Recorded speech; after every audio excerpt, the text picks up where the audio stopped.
In this introduction to medical malpractice, we're going to answer the question, do I have a valid medical malpractice case?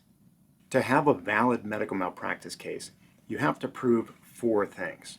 The first thing you have to prove is what was the standard of care that the doctor was supposed to follow under the circumstances. The standard of care is the way that a doctor, under a given set of circumstances, whether it was a surgery, whether it was treating a patient in a medical context, in an office visit, in follow-ups to a medical disease, acted in a way that the majority of other doctors in the same situation would have acted themselves. The standard of care is a legal principle more than it is a medical principle. The law on the standard of care says that a doctor must have the same knowledge and use the same skill and care that is normally used in the medical profession by other doctors. The standard of care is not written in a book somewhere. The standard of care is actually determined by juries. In order to even file a medical malpractice lawsuit, your medical malpractice lawyer is required to get an opinion from a doctor in the same medical specialty as the defendant, indicating that that doctor did not follow the standard of care. In other words, they breached the standard of care under the circumstances. But what pretty much always happens is that the defendant doctor or hospital will get their own medical expert to say that the doctor or hospital did follow the standard of care. The purpose of the jury trial, in part, is for evidence to be produced by both sides to the jury to prove what the standard of care was under the circumstances. And at the end of the case, the first thing the jury has to do is decide what was the standard of care under those circumstances. In order to prove the standard of care in your case, you need to have the medicine and the medical literature and a great expert on your side backing it up. If you can't prove, or your medical malpractice lawyer can't prove what the standard of care called for under the circumstances of your situation, then you do not have a case. But if the medical literature and the medicine and pretty much any doctor you talk to can clearly state what the standard of care was under the circumstances, meaning what your doctor or what the hospital should absolutely have done under the circumstances, then you have proven the standard of care and you've met step one for learning if you have a valid medical malpractice case. The next thing you need to have a valid medical malpractice case is evidence that the doctor or the hospital, under the circumstances of your case, violated or breached the standard of care. This can happen in two ways. Either the doctor or hospital did something that they shouldn't have done related to the standard of care, or the doctor or hospital didn't do something that they should have done under the circumstances. As an example, when a doctor performs a procedure called a cholecystectomy, which is a gallbladder removal surgery, and they do it laparoscopically using little holes that go inside of your abdomen, the standard of care in the medical industry calls for the doctor to use a surgical technique called the critical view of safety. And the critical view of safety is a set of steps that the doctor is supposed to follow that helps them identify all the important anatomy so that they don't inadvertently cut or injure something that they're not supposed to. If a doctor doesn't follow the critical view of safety during a gallbladder removal surgery and then goes on to injure something that they didn't intend to cut or contact, that is evidence of a violation of the standard of care. Another example would be in the emergency room. When an adult patient comes in with obvious signs and symptoms of a heart attack, otherwise known as a myocardial infarction, the standard of care calls for certain tests to be ordered of the patient's blood that can identify whether injury to the heart is occurring, which is a very clear indicator of whether the patient is in fact having a heart attack. If a doctor looking at a patient in the emergency room who has obvious signs and symptoms of a heart attack does not order that blood test and thus does not know definitively whether there's any injury being caused to the heart, and then the patient goes on to die from an untreated heart attack, that would be a violation of the standard of care applicable to that doctor in those circumstances related to that patient. And that legally is considered negligence. The evidence proving that a doctor or hospital violated or breached the standard of care applicable under the circumstances is what the law considers negligence. And negligence is simply carelessness. It's a doctor or hospital or nurse not being as careful as they should have been under the circumstances. In order for you to know whether you have a valid medical malpractice case, you must be able to demonstrate what the standard of care called for under your circumstances and have strong evidence that the doctor violated that standard of care and did something or didn't do something that they should or shouldn't have done. Practically speaking, in our experience, when it comes to proving a valid medical malpractice case, you need something more than a subtle or slight violation of the standard of care. You need to be able to prove that the doctor or nurse or hospital did something that almost no doctor would ever do under the circumstances. And there are a lot of reasons for that, including that because juries are being called on to make medical decisions at trial, the evidence needs to be super clear to them. When it comes to close calls, juries more often than not are unsure which way they should rule, and as a result, they'll default to finding in favor of the doctor or hospital when they're not exactly sure whether the standard of care was violated.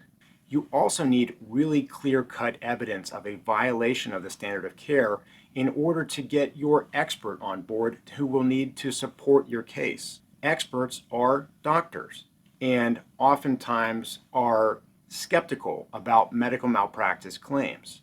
And unless you get that opinion from a qualified expert, you don't even have a case to begin with. So you need a very clear-cut violation of the standard of care to make out a valid medical malpractice case.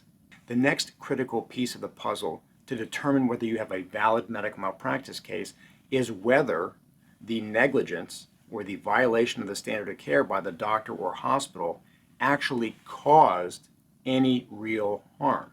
Let's think of this example. Everybody knows that doctors are supposed to wear surgical gloves when they perform a surgery on you. And the reason for that is to prevent the spread of infection.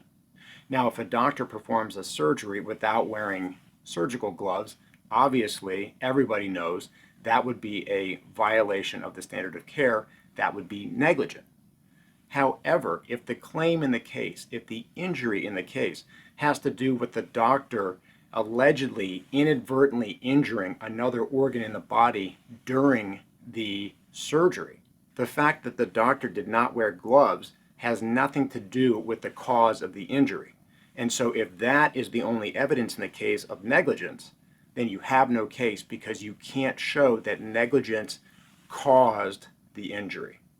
Another related example to think about has to do with situations where a patient believes that the doctor delayed the diagnosis of their medical condition, and as a result, the condition was allowed to get much worse than it otherwise would have. For instance, we're oftentimes asked to evaluate delay in diagnosis of cancer cases.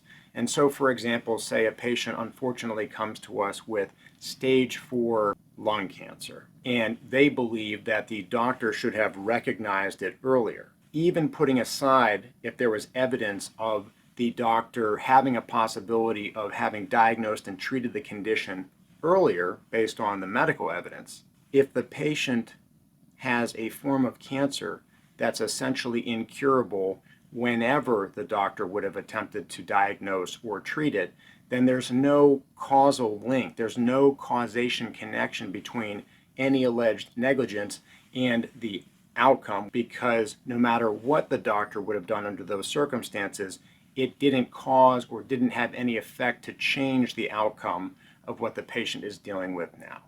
So you have to have not only the standard of care, a violation of the standard of care or negligence, you have to be able to show that the negligence caused a serious injury.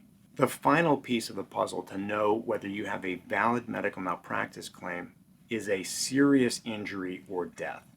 Based upon our experience handling countless medical malpractice cases over the years, you have to have a very serious injury, a permanent disability, the loss of a body part or organ that causes permanent damage to the patient, brain injury, paralysis, or death, because medical malpractice cases are extremely expensive. And in order to successfully prosecute your case, your lawyers are going to have to spend sometimes $100,000, sometimes $200,000 just to get your case to trial. And if you have a case that involves a short period of time, even if it was clear-cut negligence, and even if during that period of time, say days or weeks, you were very uncomfortable or experienced a very unpleasant situation, the potential amount of money that a jury may award on that case, or that an insurance company might agree to pay on that case, is not going to make it worth your time or your lawyer's time financially to pursue, because the high costs of a medical malpractice case will take away from the compensation in smaller injury claims.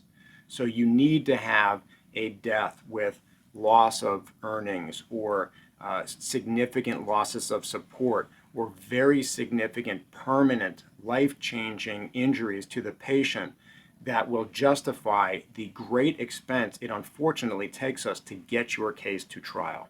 The other really critical reason why you have to have a very serious injury in your medical malpractice case or a death is because of the skepticism that many jurors have about medical malpractice lawsuits. So imagine you've gone to trial and you've gotten over the hurdle of proving what the standard of care was. You've also proven that there was a clear violation of the standard of care, that the doctor was negligent and it caused the harms in questions. If jurors who are being asked to spend days, sometimes weeks away from their family and jobs to decide your case, comes to find out that the injuries are minimal, that they were only for a limited time period, are not permanent, this oftentimes sours their view of your case and can cause them to award no or very little damages, which again leads to a bad outcome for you that wasn't worth your time. So in conclusion, in order to know whether you have a valid medical malpractice claim, you need to be able to demonstrate four things very clearly. You have to be able to show clearly what the standard of care called for, what the doctor was supposed to do under those circumstances. You also have to have strong evidence that the doctor or hospital or nurse did not do what they were supposed to do under the circumstances. Either they did something different than what the standard of care called for, or they didn't do something that the standard of care called for. Then you have to make that bridge to damages called causation. You have to be able to show that the mistake in question caused the injuries. And then finally, you have to be able to demonstrate that there were serious, permanent, lifelong injuries or death that was caused as a result of it to make the case financially worthwhile for both yourself and a jury. If you have any other questions, please visit our website at myersmedmal.com. Thank you.